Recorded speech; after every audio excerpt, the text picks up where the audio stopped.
We are back and ready to kick off 2026, still loving the people, still giving the people the information that they need. And so make sure that you share this with your loved ones, but we're gonna talk about it tonight. Because every year in January, we set resolutions, right? We get so excited, like, oh, this is going to be my year. Well, if we come and start off the year and continue with habits that deterred us from reaching the goals or going forward with a plan of what we wanted to do or deterred us from taking that dream vacation, if we bring those same habits into the new year, then guess what? You just change your calendar. That was it. So we love our community and we want to make sure that our community is able to have the best year ever. And this will be like the foundation. From this year on, it's nothing but up. So, are you guys ready? We're talking about the new year and new money habits.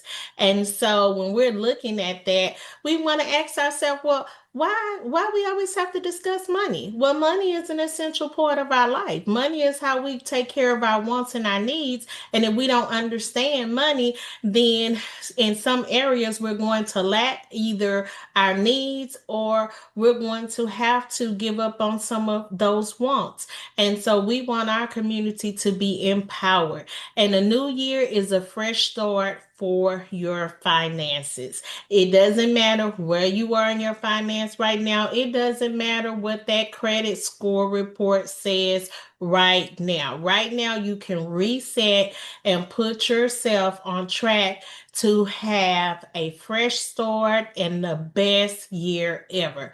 And you can do that by small daily habits, creating long-term results. I know I've had the habit of setting those big resolution goals. Hey, I'm going to lose 20 pounds in 1 month. And then what happens? I get a sore muscle after working out, and then I avoid that exercise equipment. Well, we don't want to have the same attitude when it comes to our money because you cannot avoid money. Money is an essential part of your life. Like I said before, how you get your needs and your wants met. So good habits help us protect our income, not only our income, our family, and our lifestyle. Some of us have convenience now where those things that were luxury items, they become a necessity. All of us now, we walk around with cell phones. Well, what, 15, 20 years ago, that was a luxury. Now it's a necessity. Oh, what do I do if I'm going to a new area and I don't have my cell phone to pull up the GPS? So and money helps keep those convenience in our lives, right? So having that financial clarity reduces the stress and the uncertainty. Because when things are uncertain, you can begin to stress out, and nothing ever comes from stress. Nothing beneficial, nothing profitable, nothing positive. And we want to keep it positive, keep it progressing, and keep it moving. So let's talk about the first habit. Know where your money is going. And I know you guys heard this before, but knowing where your money goes turns into an income tool.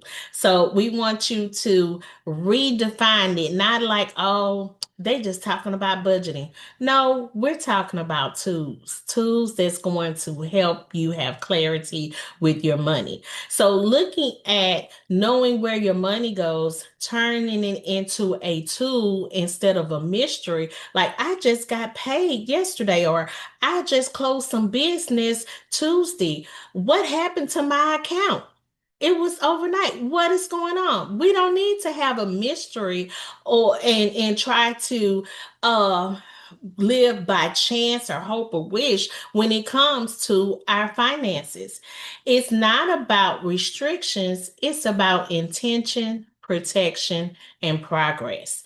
Uncertainty, remember, it creates that stress, but clarity brings a peace of mind.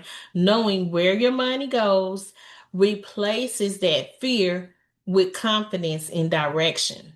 It's different when you can look at your account and say, oh, that balance is what it is, but all of my needs are met and I was able to enjoy my want. And I know that I can continue to build. And it's another thing is looking at your account and like, I don't know what happened.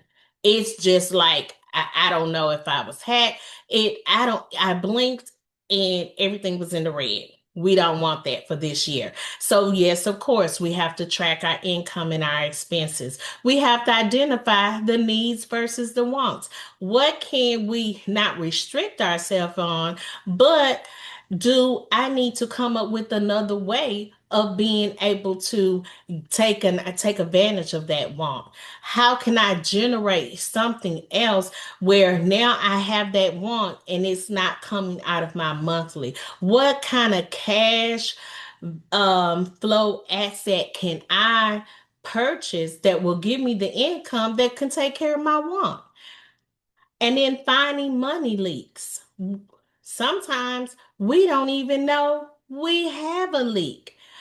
And it could be something that you signed up for years, a subscription. Maybe it's that gym membership that you've been avoiding and it's coming automatically out of your account and it's not benefiting you. It's no longer servicing you. So being able to track and look, what am I actually getting value from? Why did I sign up for this subscription? Do I need to restructure, redefine, and then taking control of those impulse spending? Oh, their stores know how to market to us, right? As soon as you get closer to the checkout, or if you are one of those online shoppers, well, what do? They entice you with that impulse spending. You know, most people that bought this item enjoyed this as well. So we're recommending, and we're just learning to click, click, click. And then you're like, what happened? So actually, making money moves with intention helps us build that financial future where we can clearly understand where the flow of our money is. And being aware is the first step to control. Because definitely at this time in life, you need control of your financial future. So, digging deeper into that first money habit of knowing where your money is going, remember, awareness is the first. So, awareness creates that control. You can't manage what you don't measure. And tracking spending shows habits. They show both bad and good, and it helps you make intentional decisions instead of emotional ones. And plugging those small leaks can add up. It may not be subscription services. It may be somewhere where you are underprotected.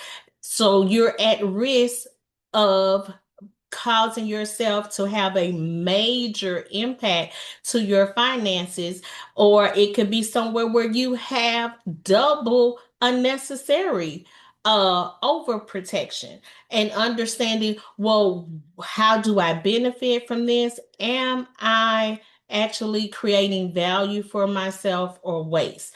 So those small leaks can consist anywhere from coffee runs, subscriptions, convenience spending, small expenses, and they can quietly drain thousands over time. So knowing where your money goes helps you plug those leaks before they hurt you in the long term, especially with the things that you want to accomplish maybe 5 years from now, maybe even 10 years from now. Those long term goals that we set for ourselves, those desires. And then making sure that your money aligns with your priorities. When you see your spending clearly, you can ask, does this support my family?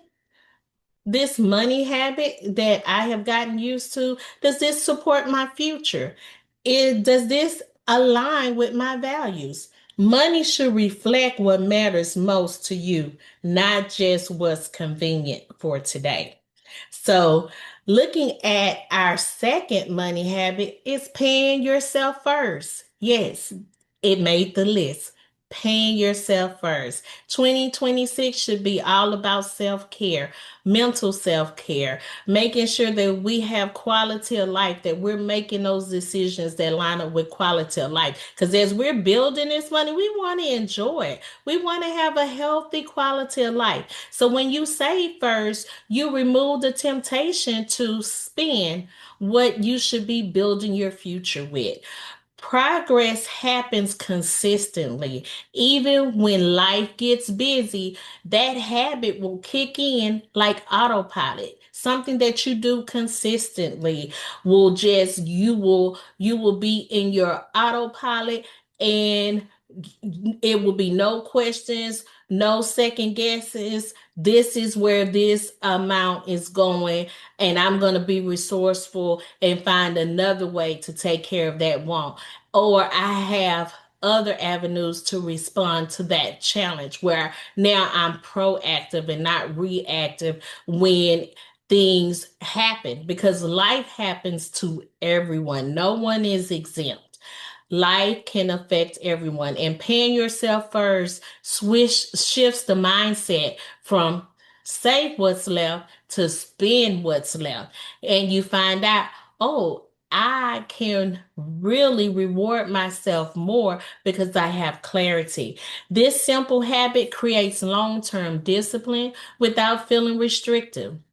Knowing you're consistently investing in yourself creates a peace of mind and financial confidence. Two things money alone can't buy.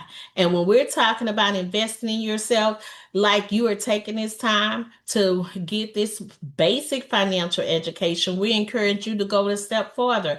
Contact your financial professional. If you don't have a financial professional, know that we're here at OIC 10K.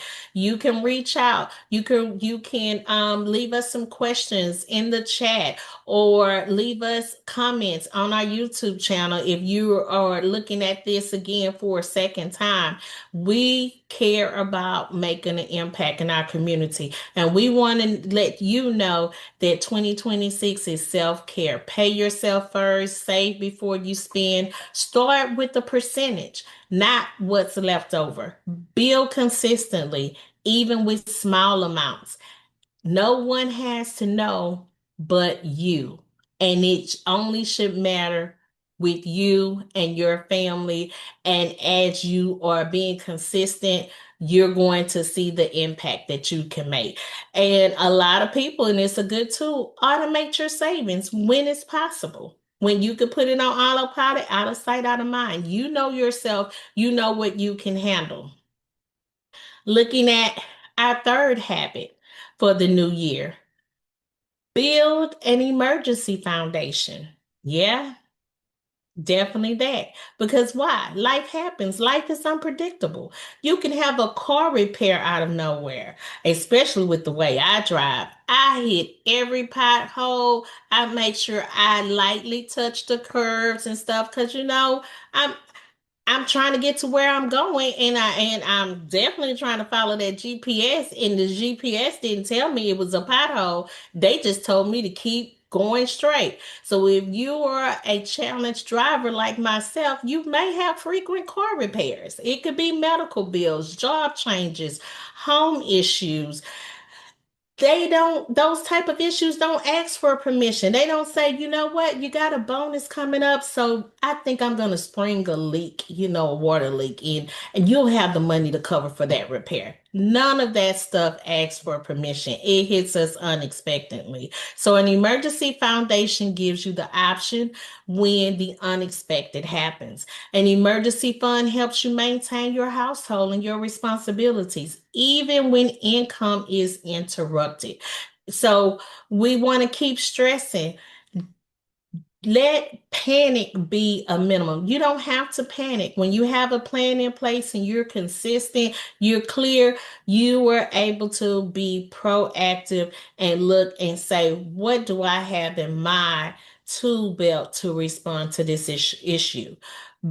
So even before investing or taking financial risks, Families need stability. An emergency fund brings that stability. An emergency foundation ensures the growth strategies aren't built on shaky grounds. Emergency funds help families stay consistent with saving, protection, and wealth building strategies, even when life happens. And you want to aim for 3 to 6 months of living expenses. If you're not there for 3 months, work on, okay, I'm going to start making sure I can cover just 1 week or even a day and then build from there. Protect your family against the loss of job in illness or unexpected expenses. Reduce the reliance on credit cards, and definitely building an emergency foundation can create a peace of mind. It can give you some breathing room in between different opportunities. You have the opportunity, well, hey, my needs are covered. I can invest in myself and learn a new skill to generate more income for my family. And habit number 4, definitely protect that income. And there's a lot of options that are available for us. So your income is your greatest asset. No, you are your greatest asset. We're all creative. We all can respond with passion about things that move us and come up with ways to solve problems. I've heard that he who solve problems get paid, and so having these good habits in place allows you to have that free time to think of how you're going to respond. And don't sleep on life insurance. Life insurance can replace lost income. So definitely look over your policies and see if you have the right policy. And if you don't, get one immediately, because you want that protection for your family in place. You want that protection of your lifestyle and protection of your future plans. Remember, insurance is not an expense, it's protection. And so, habit number 5, using those financial tools strategically, it increases confidence and control. When people understand why a tool is used, not just what it is, they feel empowered to make informed decisions instead of relying on guesswork or fear. It helps you work smarter with money.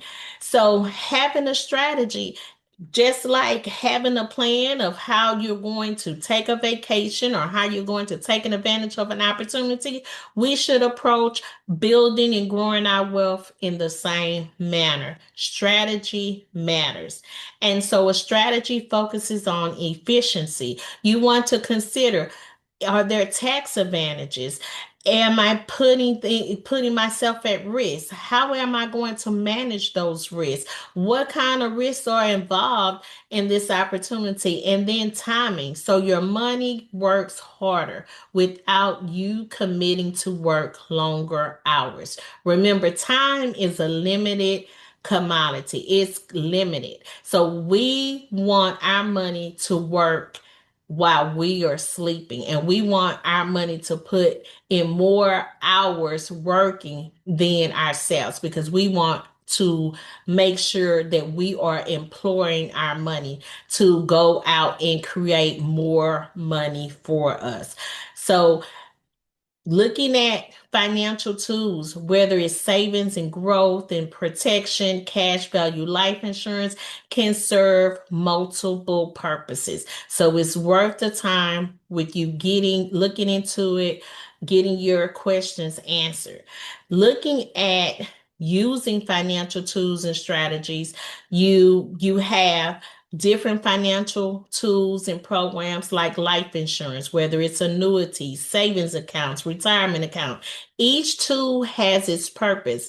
There is not a one size fit all. So that's the importance of talking to a financial professional or an insurance agent that can kind of give you some guidelines of what tool will work best with your goals. And talking to someone, getting the information, taking the time can prevent costly mistakes, whether it considers overpaying taxes, taking unnecessary risks, leaving money in efficient areas, leaving it exposed to risk. And education helps reduce that. So you want to make sure that the tools that you're using aligns with your goals. Do you need do you have a long-term goal? And so you need a certain dollar amount in place at a certain period of time. There's a tool, there's a strategy. We do not have to stay in the dark. We can create these habits now. And most of all, habit number 6, review and update your financial plan. Why? Because there it is again. Life changes, life happens.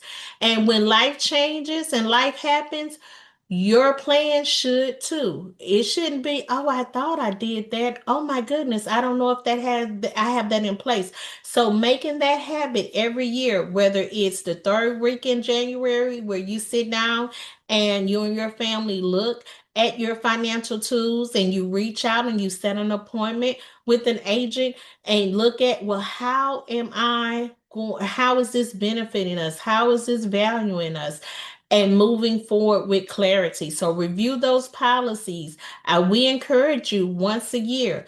Update your beneficiaries, adjust your coverage as needed, even as your goals change. You might need to increase protection. You may need to restructure. You may need to pay off something because it's a leak that you need to plug.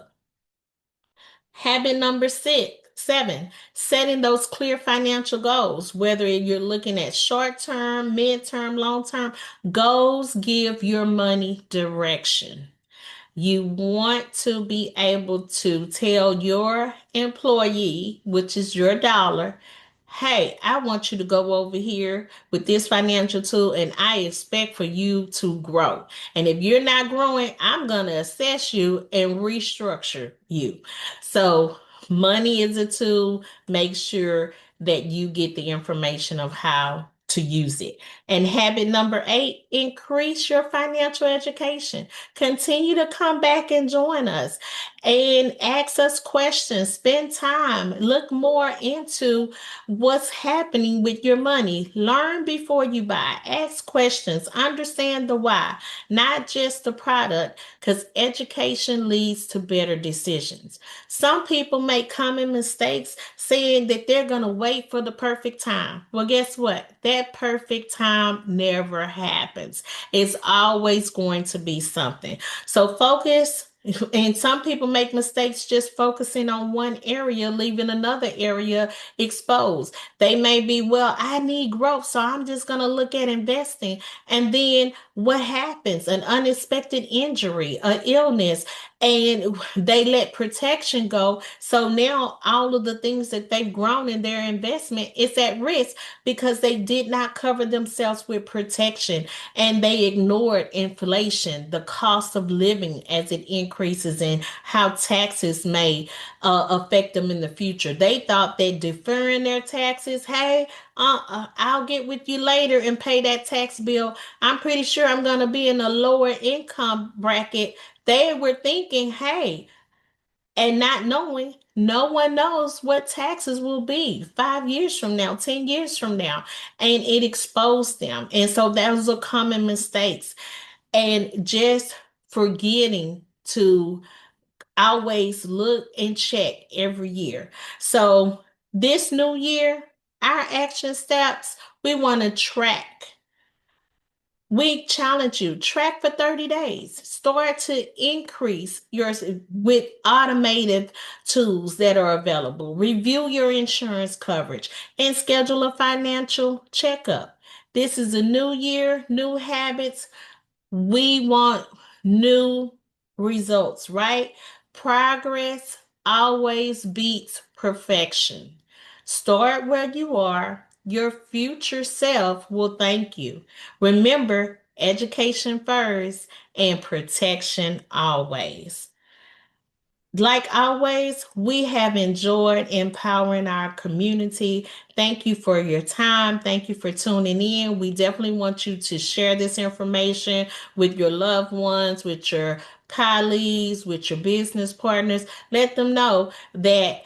OIC 10K is here for the community. Thanks for allowing us to share this information. And we're looking forward to seeing you again. You can like and subscribe to our YouTube channel to see this recording soon. So that has been